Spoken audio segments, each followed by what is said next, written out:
Lesson 1: Ancient Origins. So, before I start, I just want to mention that, in my opinion, this is the most boring lesson of all of them. This is because a lot of the things I'm going to be talking about you may already know, or they might be obvious, and I throw a lot of definitions at you. I did this on purpose, just so we can bite the bullet, get all of this foundational stuff over with, and get on to the more fun stuff. Alright, anyway, let's get started. In order to understand what Bitcoin really is, why it has gotten so popular, and why people believe in it, we need to start at the very beginning. My goal with the initial part of this course is to briefly outline the development of money, or rather, how people trade items of value, and show how each system previously failed, and how Bitcoin is an improvement to the current monetary system.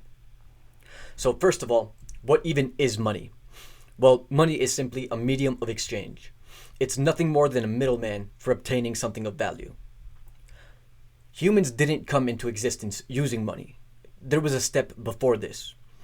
Prior to money, humans used what's called the barter system. You're likely already familiar with the barter system. This is where you trade directly with someone else. For example, you trade 10 apples for a chicken. The idea is that what you have is more valuable to me than what I have, and you can say the same. So by trading, we are both better off. While this works fine for kids with Pokemon cards in elementary school, obviously this won't work for international trade. But why exactly does it not work? It's obvious that this does not work now, since we use money and are aware of how much more useful it is. But it's important to think abstractly about this, so we can follow the progression from this primitive method to more modern ones. The first problem is trust. In general, you need to know and trust the person to trade with them. What if you're looking for wool to make a shirt, and someone claims they have sheep back home, but need your shears so he can even get it in the first place? You have to trust that he has sheep, and that he'll come back with you with the amount of wool you're asking for. The second is specialization. It's impractical to specialize in one thing, since that exposes you to risk that nobody wants the good that you produce. What's the point of harvesting thousands of apples if only a few people want them? You're effectively broke at that point because you have no one to sell your stuff to. If people don't have the ability to specialize, they have to spread themselves thin across multiple disciplines. In that case, the goods you make are necessarily not as good as they could be if you just did one thing and you did it very well. The next one is coincidence of wants. This is the issue where what you want is produced by someone that doesn't want what you have. We can break this part down into three. The first one is coincidence in scales. What you want may not be equal in value to what you have, and dividing it into smaller units might not be practical. For example, let's say I have a cow and I want 10 apples. I'm no farmer, but a cow is definitely worth way more than 10 apples. The problem is I can't give you a piece of cow to trade for the apples. Cows aren't divisible like that. The next part is coincidence in time frames. So different items have different durability. Food goes bad and animals die, but diamonds are virtually indestructible. You may not have enough time to acquire enough of what you sell in time to buy what you need. For example, if a house is worth 100,000 apples, but you only grow 10,000 apples a year, you'll never be able to buy it directly, because by the time your next harvest comes in, the original ones will rot.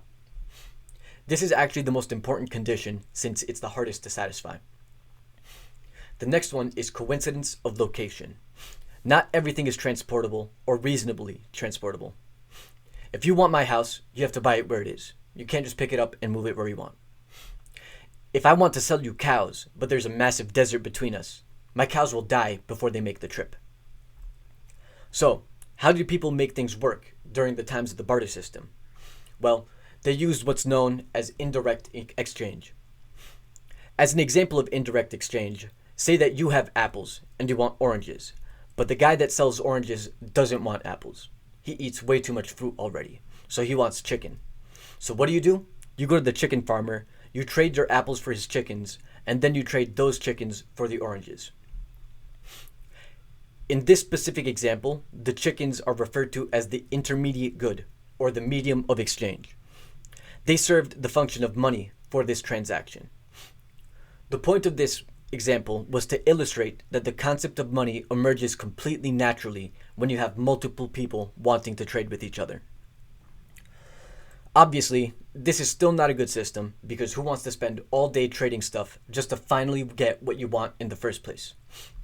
Another problem is you may have to go through a bad deal in order to even get what you want. What if the chicken farmer didn't really want apples that day? Normally, he would trade you a chicken for 10 apples, but he declines this offer. You need these oranges today, so you compromise, and he accepts 15 apples for a chicken. With each additional transaction that takes place, you run the risk of overpaying for a good or service. Later on, we'll see this as fees. This is where money necessarily came into existence. Everyone has a need for a single medium of exchange where they can get exactly what they are looking for directly. Everyone is willing to accept it, since that person can use that money to buy anything else that can be purchased. Before we get on to the next forms of money people adopted, we have to realize that not all money is created equal. Some forms of money are better than others. There are key properties of money that make one better than the other. These properties are summarized in the concept of salability.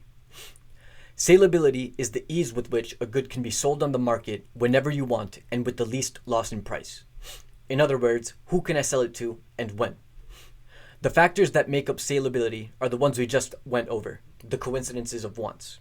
You must be able to divide it, it must be durable over time, and easily transportable. There are two more factors of salability that we did not yet mention. One is acceptability by others, since if no one wants to use it, then it doesn't matter even if theoretically it's the best form of money possible, whatever that really means. The other is for it to serve as a unit of account, meaning that the price of all other goods are mentioned against it. So the economic equivalent of a ruler. You can see this everywhere. Whenever you go out to buy things, you see prices in US dollars. You don't see clothes selling for 47 pence. I should mention that being durable over time does not only mean not being perishable. It also needs to maintain its value over time. The measure of how well money holds its value over time is called its hardness. The hardness of money is defined as the relative difficulty of producing new monetary units. If the supply is difficult to increase, it's known as hard money. Otherwise, it's known as easy money. There are two quantities that relate to the supply of a good. They are stock, or the existing supply of money, and the flow, the additional production available in the next time period. The stock divided by the flow is the stock to flow value, and the higher it is, the harder the money is, while low stock to flow is easy money. It's similar to the inverse of the inflation rate. So high inflation means low stock to flow, and vice versa. So to illustrate the hardness of money, think about this. Imagine that you had the ability to print money right now, but it isn't free to do. Naturally, you wouldn't bother to print $100 if it costed you $101 to make it, since you'd only be losing money and time. What if it costed $99 to make 100? You might do it, depending on how much time and effort goes into making it. What now if it only costed you $5? I'd guess you'd almost definitely do this, since you're 20xing your initial investment. The problem is, so would many other people. The point of this example is to show that hard money is one that is costly to produce. Otherwise, it would be produced too quickly and destroy the wealth of those who use it as a store of value. On the other hand, easy money is cheap to produce. So one thing that I haven't really explained is why creating money decreases the wealth of the people holding the money. So I'm going to go over this exactly in later lessons, but the main idea is that through the definition of money, it's nothing more than a medium of exchange. It doesn't represent value itself. You can't eat money. You can only use it to buy things that really do have value to you. Think of it this way. If everybody had 10 times as much money right now, everything would just cost 10 times as much, because nothing has really changed. All that you have to do is just add a zero to the back of everything.